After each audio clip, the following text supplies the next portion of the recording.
皆さんこんにちは、ジョーです。今日はですね、Bitget の CEO である、グレイシー・チェンさんにですね、来ていただきました。今日はですね、Bitget の、いろんなストラテジーですとか、今後の戦略、そして、今後のロードマップだったりとか、いろんなことについてお伺いできればと思っています。Thank you, Gracie, for your time. I know you're really busy now in Dubai for the multiple conferences, events, and so on. How's Dubai so far?Dubai has been great. This is actually my 5th or 6th visit to Dubai since I joined Bitget about 2.5 years ago. We do have an office here and a few colleagues based in Dubai. So it's actually not a stranger, of course, and it feels like a home, or at least like a secondary home. Yeah, so it's very familiar. And when I come to Dubai, my colleagues do say, welcome back. So it feels pretty good. Amazing. So today I want to ask you about the current strategy, and now bull market is coming, what's going to be changing, what's not. And after you became CEO in, I think, May, what did you do and what did you accomplish and so on? So multiple questions, multiple verticals. Sure. So can we start from your intro, just in case, for the audience?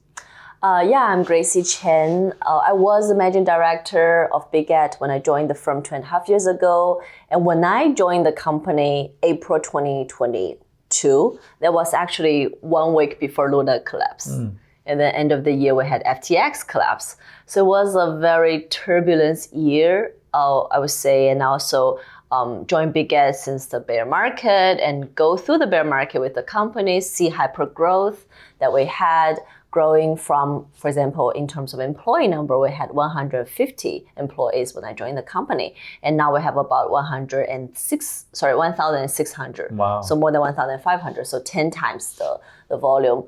User trading volume, similar, about 5 to 10 times.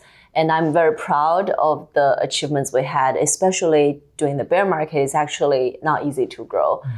Some of the things that we did really right, in my opinion, was number one, build a big ecosystem. So it's not just Bitget. Bitget is not just a centralized exchange. It's also, we also have like an investment arm or a partner in VC that we work closely with, which is Foresight Venture. Foresight Venture also has a media brand called Foresight News. That's the largest Mandarin-speaking crypto media, and Foresight also acquired the blog, which is the third largest English-speaking crypto media.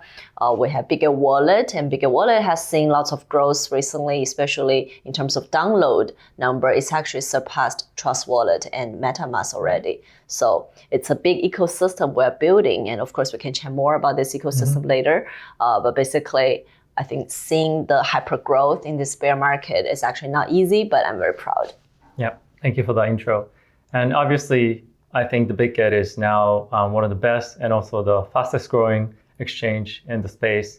And what are the reasons you guys made it? And also another angle is, what are the values or the cultures that made you, make this possible? So from a strategy point of view, ecosystem is one thing. I think very focused on results for our user, for our whole team or the organization is another growth strategy. So we actually have 4 values in terms of company. You asked about value. The first one is user first. I can chat more because there is a very recent case in terms of the change of BGB price, that how we think about why we want to and how we did really put user first. So user first is one thing. Integrity, that's another thing. Very result driven, that's the third thing. And then like open communication, that's the fourth thing. So these 4 values really drive Bitget forward. And let's chat about each one of them a little bit. So user first, like I mentioned, there was a very big BGB price fluctuation, not sure if you're aware. So BGB was pretty much traded above $1, 1 to 1.2, fluctuating. But there was one moment, which is like 10 minutes, the BGB went down dramatically, like a 40% discount. That's because we had VIP users who are selling BGB with no cost. So it's more of a liquidity issue that the price went down. So there were a few scenarios or different like users who are affected by this action or this price change. So there were users who had margin call and who lost their margin when the BGB price went down, because if they are longing on BGB with a leverage, only like 2 or 3 times leverage, then they lost their principal. So for those users, we pay them back their principal. And then there were users who bought BGB at a lower price. So there were users asking me like, will this be void? Like, well, I still get my BGB at this price, or will you just call it back? Well, like, no, if you bought it at the lower price, that's good luck and good strategy that you have. So well, let it go. So we definitely lose some money in that accident, but basically we want to put our user first. Whoever like is like gaining or losing like different ways, but however the action was that the user made, it's like you are our priority here. So we want to put the users first. And then in terms of open communication, we actually, I told my team and our company a lot in terms of if there's something you can explain easily, just in words or in one page of Word, you don't need to give me a PPT. You don't need to, fancy me or anyone else, as far as we openly communicate and we get things done. So those are some of the principles and the values that we really appreciate. Okay, so my next question is, you became the CEO in May 2024. What are the things that you worked on and accomplished? It's still, October, so only half a year. But is there anything that you really heavily focused on? Yeah. So one of my focus is around organizational structure and how to attract more talents. For example, we hired Lawrence, who is our new listing VP from Bitget. And then we also actually announced 2 recent very important hires. One is Hong En as our Chief Legal Officer, and he is going to lead our nearly 100 people kind of compliance team to get more license around the world. Actually, we do have some new license acquisition. Not sure if it's going to be public when this video is published, but there are a couple of more in the Europe, including UK, and then in Southeast Asia, etc. So the whole legal team and compliance team is growing, and we do have some very important hires there. And we today actually announced Ming joining us as the Chief Business Officer. He was working for Binance, and he had lots of experience and knowledge around growing different markets, especially in Latin America. He was actually, also thinking about, moving to different places, and Latin and also Africa. These are some regions that we find a little bit hard to grow because of, culture barrier and how they are very different from some other parts of the world.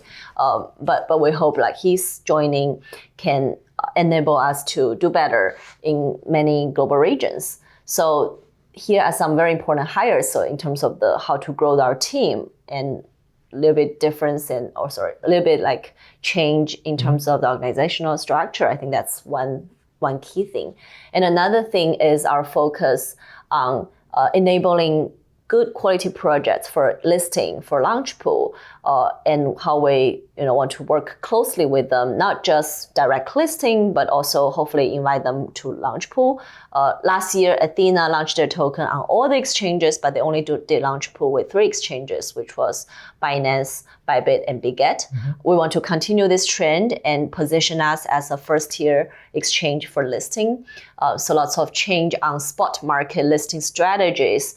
We want to kind of not eliminate all the, not popular tokens. We still want to see some hype, especially if there's like meme coin coming up. We still want to support them, but we want to focus on the very good quality, higher FDV, good value in terms of the projects really, building heavily on hopefully real world applications and a strong technology. So those are the top priority projects for listing. And of course, like market makers, work closely with them to increase liquidity. So those are about different pieces of the puzzles in terms of how to increase our spot market, hopefully market share.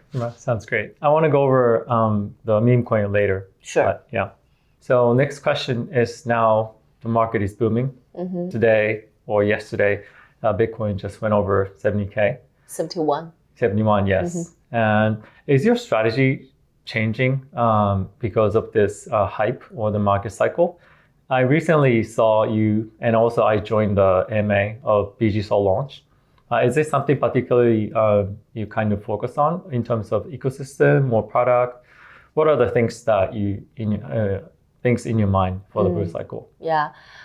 So we talked about how Bitget wants to enable the top projects to grow and deeper collaborations, partnerships. So Bitget is definitely one of them. You see lots of exchanges worked with Solana and Solayer to issue, BNSO, BGSO, BYSO, etc.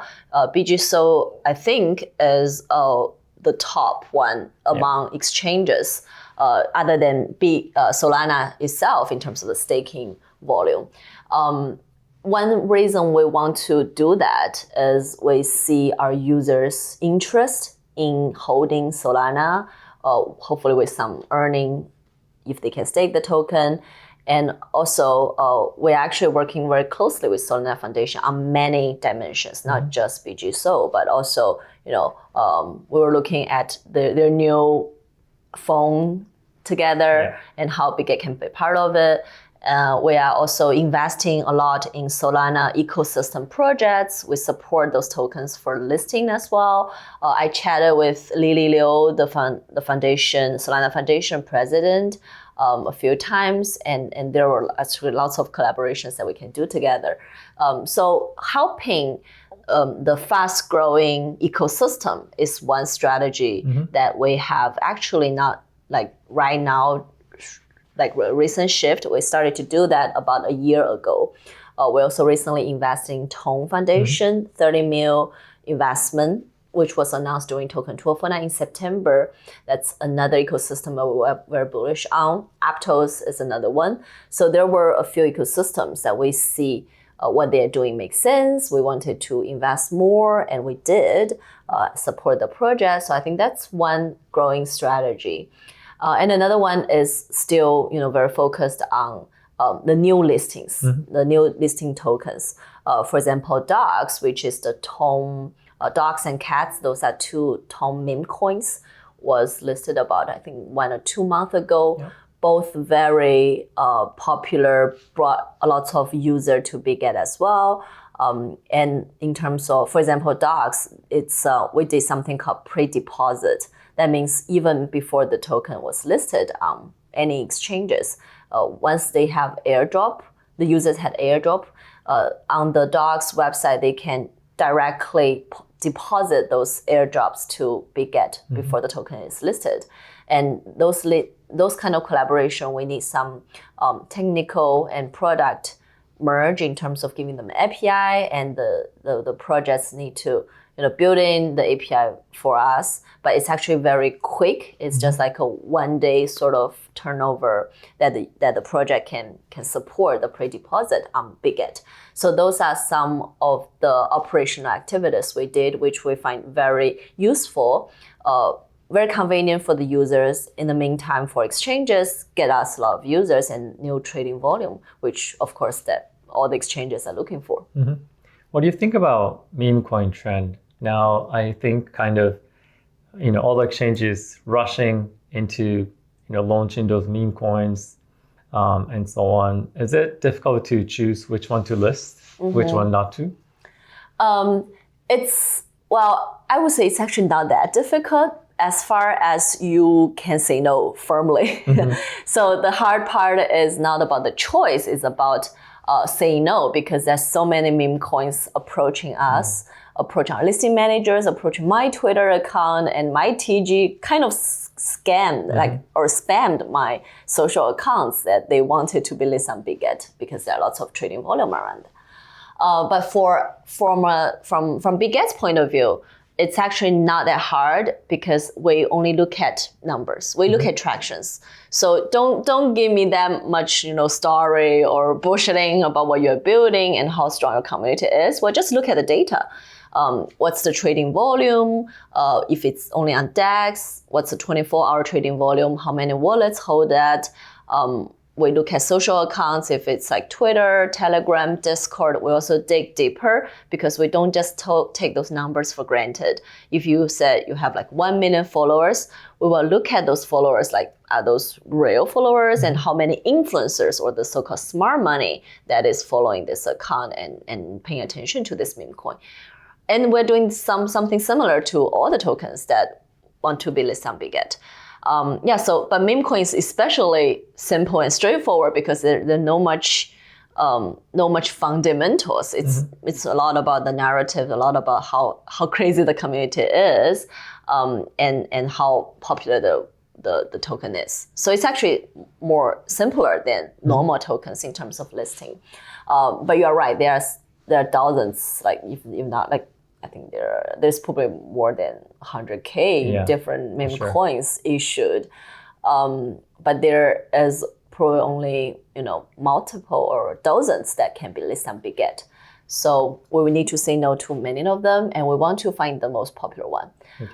Another thing we rely a lot in terms of the team is our research team's expertise on identifying certain tokens ahead of time, or kind of like be like a fortune teller and kind of being able to distinguish who can be the next popular ones.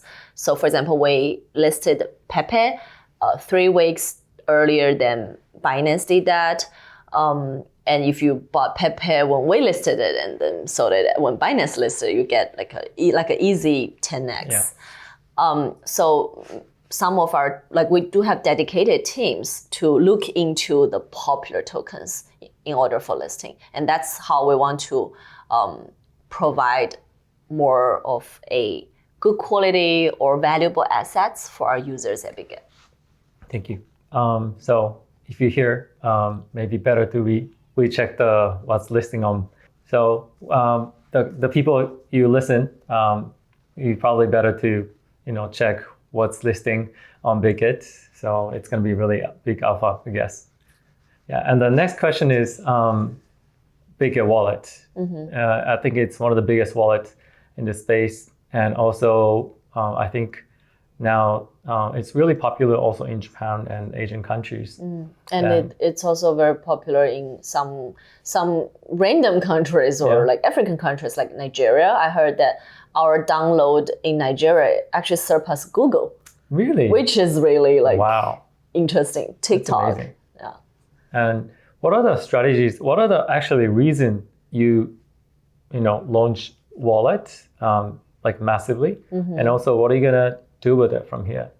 That's a great question. Actually, when I joined Bitget, I know Bitget has this strategy already. And I get to know the Bitget founder and the founding team because of Bitget wallet, which was called Bitget. I was an angel investor in that project.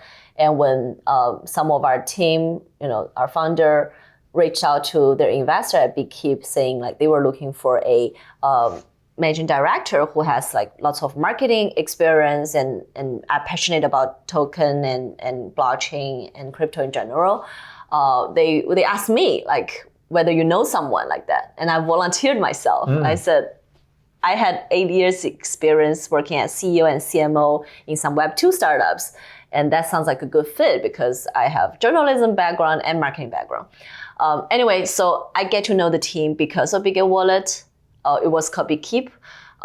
However, that story just means like even about 3 years ago, we had strategy in terms of investing and integrating Bitget wallet or a wallet arm already. And why did that happen was actually about 3 years ago when we see that exchanges users are one group of people who are probably newer to the space because exchanges app give you a very good silky smooth user experience. You can easily do OTC, start to trade on cryptocurrency. You can be walked hand by hand by an exchange for that user experience. However, once the user started to invest more, then they realized that there were so many tokens that want to trade but not available on exchanges yet, because Bitget now right now have about 800 tokens, but at that time we only have like 100, 200. Similarly, all the exchanges only list, multiple hundreds of tokens, but there are a dozen more out there, which have more alpha, especially if you invest in earlier stage. Yeah, so at that time we realized like lots of users are just moving to Uniswap and PancakeSwap, and for some other DEX, and we want to capture that growth. And also users have the need in terms of storing their value, more of a non-custodial wallet that we want to support, and do some other activities such as purchasing NFT. So until today, Bitget doesn't have an NFT part on the exchange itself, but Bitget wallet does. So there were lots of complements that we need from a wallet. And that's why 3 years ago, that's our method. Think about the whole supply chain or value chain. We have an exchange. We want to have decentralized wallet. We want to have a VC to help us find the projects on earlier stage. We want to have an incubator in order to grow those projects even earlier stage. And we want to have media in order to promote them and hopefully to support them for growth, things like that. And we wanted to work with influencers. So we built our KOL network to about when I joined. So I was participating hugely in that as well. So this is how we think about the whole strategy. Sorry, I was just like dragging a lot about the strategy part, but going back to your question, Bitget Wallet's growth, I think recently a lot of growth comes from how we supported, for example, Tom ecosystem. And that's why you see lots of growth in Nigeria. Nigeria is a big country for Tom. Similarly, some CIS regions, some other African regions, Southeast Asian regions are like growing regions for Tom and for Bitget Wallet. Right. So right now, Bitget Wallet is like sort of like an unofficial by default wallet for lots of Tom ecosystem projects. And there's a reason behind that because our team actually work very closely with the Tom Foundation ecosystem projects, and we want to be introduced to them on earlier stage and help them build their wallet easily. So that's one thing we've been doing. And I think Bitget Wallet actually are coming up with a lot of plans, which I can't disclose today in terms of the growing strategy. But one key thing or underlying fundamental is to look at where do we have lots of volume, like new volumes coming into the Web3 space, and how can we support them? Okay, thank you. Now I think the market is kind of lost in terms of trend or narrative. Maybe people all just going after meme tokens. Well, is there anything that you specifically paying attention in terms of trends or like verticals? That's very personal. In terms of like our listing strategy, again, we support all the sectors as far as it's a good quality project, has lots of volume and users and interest, and especially fundamentals. But for me personally, I look at Depin a lot, although Depin is not growing as much as I thought when I started to invest, in this bear market. One thing I like about Depin is that there is real world applications. For example, you can drive your car, like demo natives. There are some Depin projects who can enable users to drive to earn the token and get incentivized to drive more or to capture some data for them. Or something like IO.net, Peak. These are some of the more of like AI blockchain Depin projects that I'm paying close attention to. I do hold some of those tokens and know some of those teams. Probably help them for listing as well. So just to fully disclose, I do have investment in the space, and I think I'm very bullish on that because we need more Web2 users or just normal users to enter the space, and I think Depin is a great way to bring them along. Another sector that I'm learning recently is Bitcoin-Fi. Lots of users hold Bitcoin. How do they get some return, especially more secured return. I think Babylon is a great blockchain who are enabling that, and they work closely with some other projects to have their users stake Bitcoin and hopefully do something similar to Lido and EigenLayer in order to help the users gain some return rather than just holding Bitcoin itself for the price appreciation. So that's one sector I'm learning. Also learning about AI. AI is a 10-year narrative, even outside of Bitcoin, even outside of cryptocurrency. Foresight Venture made about 15 investments this year, a lot more last year, but I think right now, because price goes too high in terms of valuation of the primary market investment. By the way, those 15 projects are mainly AI generated, AI related, the protocol layer, the blockchain layer, or even application layer, so different areas of AI. So I think that's one big trend. I also made some investments such as like Dilithium, sleepless AI. So these are some interesting projects I'm paying close attention to. Sounds great.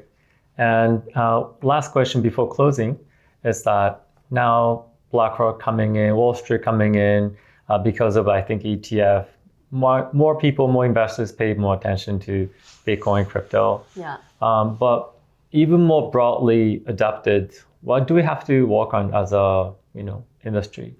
Yeah. I think there are two thoughts. Number one is, as an investor, I actually invest a lot more in Bitcoin in this cycle than I did last cycle, probably slightly more in altcoins. Because of the trend that you mentioned, like ETFs, TradFis, when they enter the space, those money are not flowing into the altcoins as much. If you look at the market share of altcoins, excluding Bitcoin, Ethereum, Solana, like these bigger projects, and then excluding all the stable coins, just look at the altcoin itself. It actually went from 35%-ish of the market share to about 20% plus. So it went down. And that means like the money is only entering the bigger cryptocurrencies like Bitcoin, Ethereum, rather than to altcoins. So as an investor, I think this is a trend worth noticing. Of course, similarly, since the market share is shrinking, and there are so many projects coming out, so it also means that when I do primary market investment, I look at valuation much more closely than I did before and try to figure out whether this is going to be a project that really worth, 50 million easily. So that's from an investor point of view. But at the same time, I guess from an entrepreneur point of view, is if you are building a project in this space, think about how you can support TradFi and how you can support these new trends.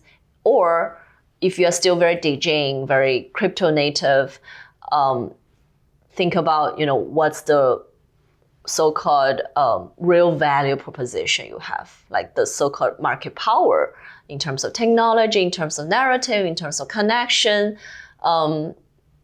really be outstanding. It's going to be just harder and harder building a new project now.